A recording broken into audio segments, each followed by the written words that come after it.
நீர் கொடுத்த வார்த்தைக்காக உமக்கு நன்றி செலுத்துகிறோம். இந்த வசனத்தை நீர் எங்களுக்கு ஆசீர்வதித்து தாரும். இந்த வசனத்தின் மூலமாக நீர் எங்களோடு கூட பேசும். அற்ப மனிதனாக அடிமையுடைய சிலுவைக்குள்ளாக மூடி மறைத்துக் கொள்ளும். நீர் கொடுக்கிற வார்த்தைகளை மாத்திரம் பேசும்படி நீர் என்னை முற்றிலும் ஆவிக்குள்ளாக மாற்றும். தாழ்த்தி ஒப்பு கொடுக்கிறேன். இயேசுவின் நாமத்தில் ஜெபம் கேளும் நல்ல பிதாவே, ஆமென். அல்லேலூயா. இந்த வருடத்தின் வாக்குத்தத்த வசனத்தை நாம் வாசிக்கலாம். 50வது சங்கீதம் 15வது வசனம். ஆபத்து காலத்தில் என்னை நோக்கி கூப்பிடு, நான் உன்னை விடுவிப்பேன், நீ என்னை மகிமைப்படுத்துவாய். மறுபடியும் ஆதியாகமம் 8:1 மறுபடியும் வாசிக்கலாம். தேவன் நோவாவையும் அவனுடனே பேழையிலிருந்த சகல காட்டு மிருகங்களையும் சகல நாட்டு மிருகங்களையும் நினைத்தருளினார். தேவன் பூமியின் மேல் காற்றை வீச பண்ணினார், அப்போது ஜலம் அமர்ந்தது. Praise the Lord. Hallelujah. Hallelujah. Hallelujah. தேவன் வீச பண்ணின காற்று என்கிற தலைப்பிலே ஆவியானவர் இன்றைக்கு உங்களோடு கூட பேசும்படியாக என் இருதயத்தின் ஆழத்திலே ஆண்டவர் கொடுக்கப்பட்ட சில வார்த்தைகளை நான் உங்கள் முன்பாக வைக்க விரும்புகிறேன். அல்லேலூயா.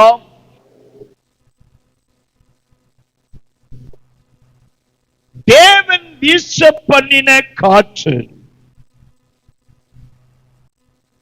காற்றை தேவன் தம்முடைய பண்டக சாலையில் இருந்து அனுப்புகிறார் என்பதை மறந்து போக வேண்டாம்.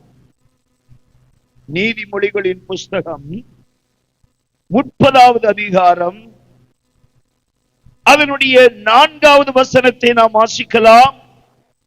வானத்துக்கு ஏறி இறங்கினவர் யார்? வானத்திற்கு ஏறி இறங்கினவர் யார்? காற்றை தமது கைப்பிடிகளில் அடக்கினவர் யார்? தண்ணீர்களை வஸ்திரத்திலே கட்டினவர் யார்? பூமியின் எல்லைகளை எல்லாம் ஸ்தாபித்தவர் யார்? அவருடைய நாமம் என்ன? அவர் குமாரனுடைய நாமம் என்ன? அறிவாயோ? கர்த்தருக்கு ஸ்தோத்திரம். ஆண்டவர் காற்றை தம்முடைய கைப்பிடிகளில் அடக்கி வைத்திருக்கிறாராம். அல்லேலூயா. அல்லேலூயா. தமக்கு சித்தமான வேளையிலே தமக்கு சித்தமானவைகளை செய்யும்படி காற்றை தமக்கு சித்தமான நேரத்திலே அவர் வீச பண்ணுகிறார். அல்லேலூயா. அந்த காற்று அவருடைய சித்தத்தை செய்யும்படி அனுப்பப்படுகிற காற்று. அல்லேலூயா. அவருக்கு விருப்பமானதை நிறைவேற்றும்படி அனுப்பப்படுகிற காற்று. அல்லேலூயா. கர்த்தருக்கு ஸ்தோத்திரம். நாம் வாசிக்கப்பட்ட இந்த பகுதியிலே சொல்லப்பட்டவைகள் நமக்கு நன்றாக தெரியும்.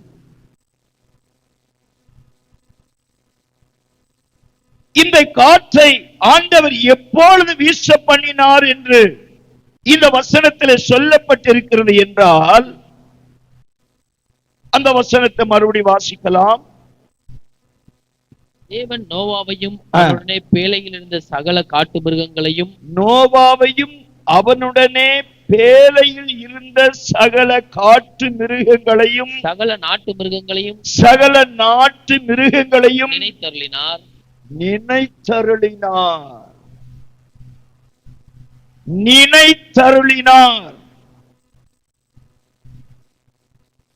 பேழையில் இருந்தவைகளை தேவன் நினைத்தருளினார். அவர் நினைத்த பொழுது வீச பண்ணின காற்று. அல்லேலூயா. அல்லேலூயா. நினைத்த பொழுது கர்த்தருடைய சித்தத்தை செய்யும்படியாக அவர் வீச பண்ணின காற்று.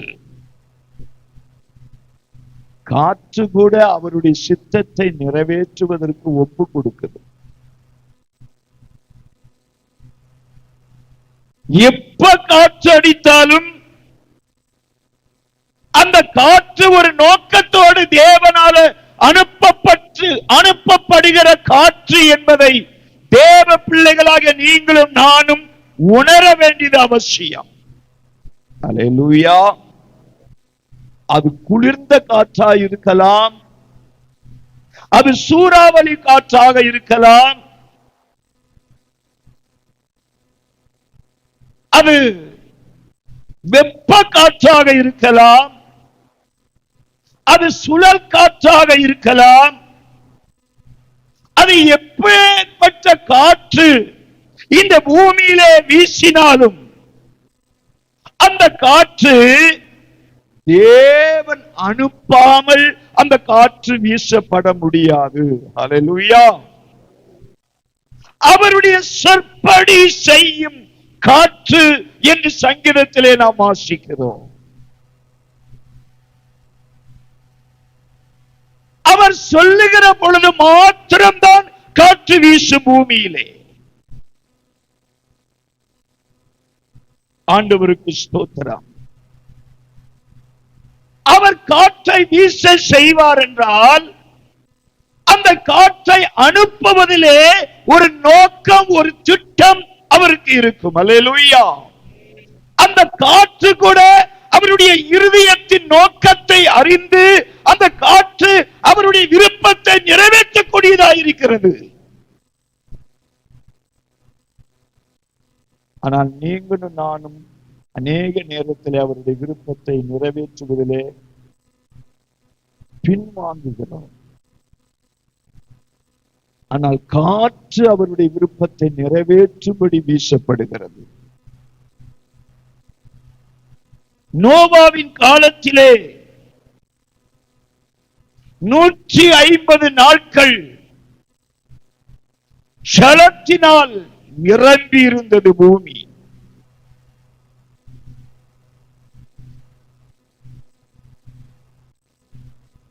நோவா பேழையிலே காக்கப்பட்டார். அந்த சம்பவம் நம்ம எல்லாருக்கும் நன்றாக தெரியும். ஆண்டவருக்கு ஸ்தோத்திரம். அவர் யாரை நினைத்தருளினாராம்? யாரை நினைக்கும் போது காற்றை கர்த்தர் வீச பண்ணினாராம்? பேழைக்குள்ளே. நல்லா நினைக்கணும், அந்த வார்த்தையை நல்லா கவனிக்கணும். பேழைக்குள்ளே இருந்த, பேழையில் அடைபட்டு இருந்த, பேழைக்குள் இருந்த நோவாவை, மிருகங்களை, காட்டு மிருகம், நாட்டு மிருகங்கள், அந்த பேழைக்குள்ளே கர்த்தருக்கு கீழ்ப்படிந்து அவர் சத்தத்திற்கு செவி சாய்த்து அந்த பேழைக்குள்ளே அடங்கி கீழ்ப்படிந்து சுமார் 150 நாட்கள் அந்த பேழைக்குள்ளே ஜீவித்துக் கொண்டிருந்தது. அவைகளை கர்த்தர் நினைத்த போது காற்றை வீச பண்ணினார். அல்லேலூயா, அல்லேலூயா.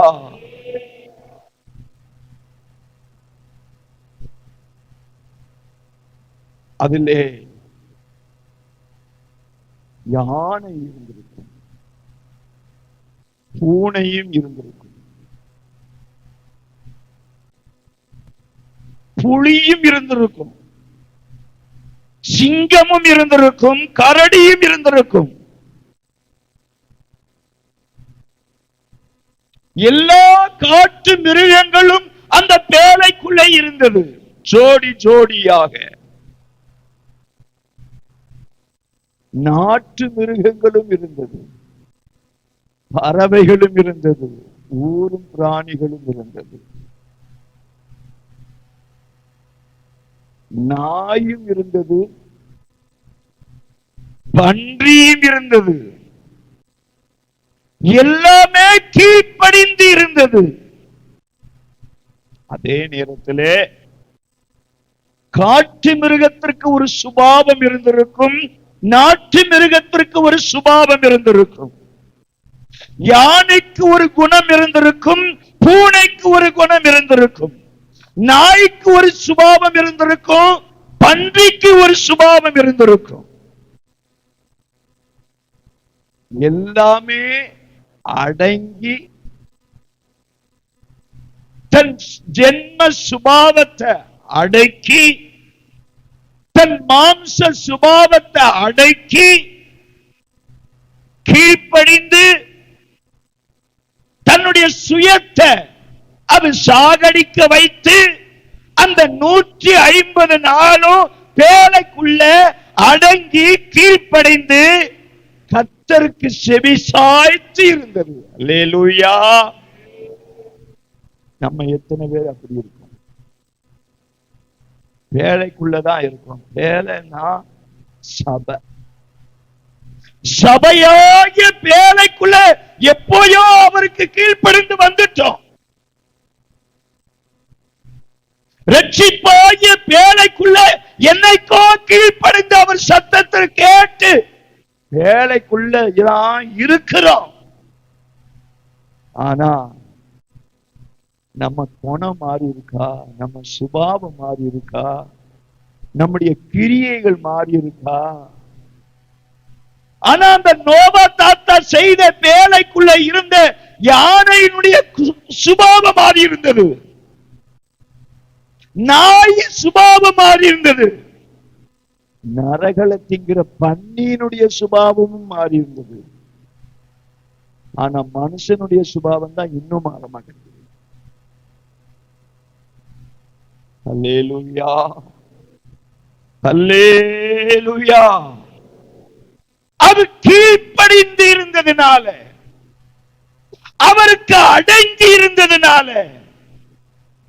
எல்லா மாம்ச சுபாவத்தையும் உள்ளடக்கி அது சாகடிக்க வைத்து, தன்னுடைய சுயத்திற்கு அது மறித்து, தெய்வத்திற்கு கீழ்ப்படிந்து தன்னுடைய மாம்சம் முற்றிலும் சாகடிக்க வைத்து, ஆவிக்கு தன்னை உண்டாக்கின தெய்வத்திற்கு எல்லா மிருகங்களும், எல்லா பறவைகளும், எல்லா ஊரும் பிராணிகளும் கீழ்ப்படைந்து அடங்கி ஒடுங்கி அமைதலா அந்த பேழைக்குள்ளே இருந்தது. அல்லேலூயா.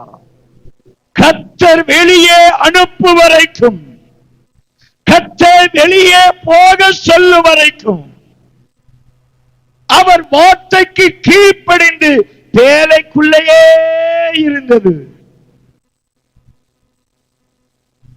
அங்க இருக்கிற அத்தனை காட்டு மிருகமும் நாட்டு மிருகமும் ஒன்று கொண்டு சண்டை போட்டுட்டு இருக்கல. சமாதானமா, ஐக்கியமா, ஒரு மனமா இருந்துச்சு.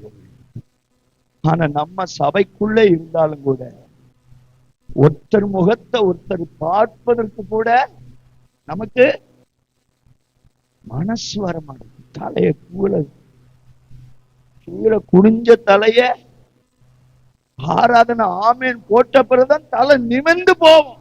போறதுக்காக நிமிரும். பக்கத்துல யாரு உட்கார்ந்து இருக்காங்க, அவங்க பேர் என்ன, ஊர் என்ன, தெருவு என்ன, எத்தனை பிள்ளைங்க, என்ன வேலை செய்யறாங்க தெரியாது. அப்படித்தான் நம்ம பேழைக்குள்ள உட்கார்ந்து இருக்கோம். ஏன்? இன்னும் சுபாவம் மாறல, இன்னும் மாம்ச சாகல, இன்னும் சுயம் மறிக்கல, இன்னும் தலை தூக்குது.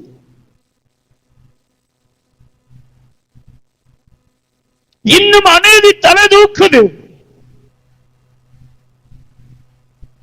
ஆனா பேழைக்குள்ளதா இருக்கிறோம், சபைக்குள்ளதா இருக்கிறோம்.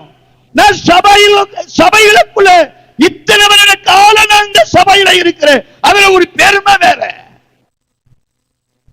வெக்கங்கட்ட பெருமை.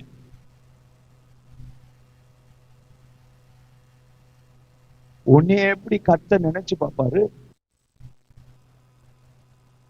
உன் காரியத்தை எப்படி கர்த்தர் நினைச்சு பார்ப்பாரு? உன் பிரச்சனையை எப்படி கர்த்தர் நினைச்சு பார்ப்பாரு? இந்த வேலைக்குள்ள இருந்த நாட்டு மிருகத்தையும் காட்டு மிருகத்தையும் அவர் நினைச்சு பார்த்தாரு. அதனாலதான் காற்றை வீச பண்ணினாரு. காற்றை வீச பண்ணினதுனாலதான் பூமி மேல் இருக்கிற ஜலம் வற்றி போயிற்று. அல்லேலூயா, அல்லேலூயா, அல்லேலூயா. அந்த காற்று வற்றி போகும்படி செய்தது. அதற்காக கர்த்தர் காற்றை வீச பண்ணினார். உன் வாழ்க்கையில் இருக்கிற பிரச்சனை, உன் வாழ்க்கையில் இருக்கிற கொந்தளிப்புகள் அமர்த்தப்பட வேண்டும் என்றால், நிறுத்தப்பட வேண்டும் என்றால், அமைதி உண்டாக வேண்டும் என்றால்,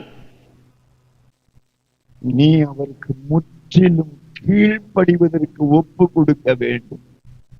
உன் மாம்சீகம், உன் மனுஷீகம், உன் சுய பெருமை, உன் அகந்தை, உன் அகங்காரம் வெட்டப்பட வேண்டும், பிடிக்கப்பட வேண்டும், செதுக்கப்பட வேண்டியவைகளை செதுக்கப்படுவதற்கு ஒப்பு கொடுக்க வேண்டும்.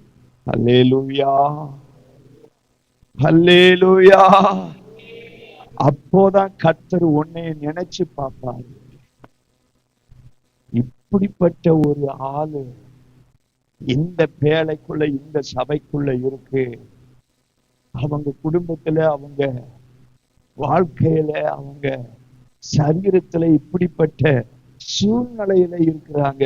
உன்னை நினைச்சு பார்ப்பாரு. உன் பிரச்சனையை கர்த்தர் நினைச்சு பார்ப்பாரு. உன் சூழ்நிலையை கர்த்தர் நினைச்சு பார்ப்பாரு. அதுல ஒரு மாற்றத்தை உண்டாக முடியும். கர்த்தர் செய்வார். அவர் நினைத்தால் நடக்கும். அவர் அனுப்பினால் எல்லாவற்றிலும் ஜெயம் கிடைக்கும். அல்லேலூயா, அல்லேலூயா, அல்லேலூயா. கர்த்தருக்கு ஸ்தோத்திரம். ஆண்டவரோடு கூட செய்த எத்தனையோ தீர்மானம். ஞான ஸ்நானம் எடுக்கும் போது, ரட்சிக்கப்படும் போது, சபைக்குள்ளே நுழையும் போது நாம் இருதயத்தில் எடுத்துக்கொண்ட தீர்மானங்கள் எத்தனை, நாம் பண்ணின பொருத்தனைகள் எத்தனை, நாம் தேவனோடு செய்த பிரதிஷ்டை எத்தனை, கர்த்தருடைய சமூகத்திலே நம்மை அர்ப்பணித்த அர்ப்பணிப்பு எத்தனை. கொஞ்சம் யோசித்து பார்க்கவே. தேவன் காற்றை வீச பண்ண விரும்புகிறார். அல்லேலூயா.